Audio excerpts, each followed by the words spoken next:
Welcome to Penrose Learning, where we make understanding easy.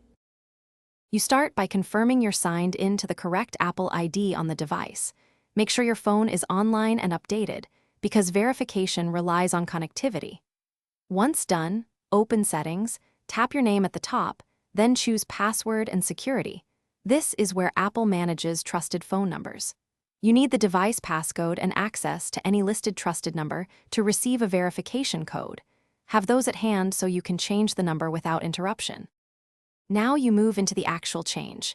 Tap Edit beside Trusted Phone Number, then add a trusted phone number if you're replacing one. Enter the new number including country code, choose whether you want SMS or a call for verification, and request the code. When a code arrives, enter it exactly. This verifies ownership and links the number to your Apple ID. If you're removing an old number, remove it only after the new one is verified, so two-factor authentication remains intact. Finish by confirming the new number appears under Trusted Phone Numbers, and if convenient, sign out and sign back in to test it. This ensures the change propagated.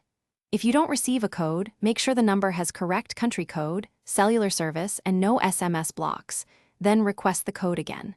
If problems persist, use another trusted device or visit Appleid. Apple. Com to update numbers, and keep recovery info current so you can regain access without delay. Thanks for watching. If this was helpful, leave a like and consider subscribing. See you next time.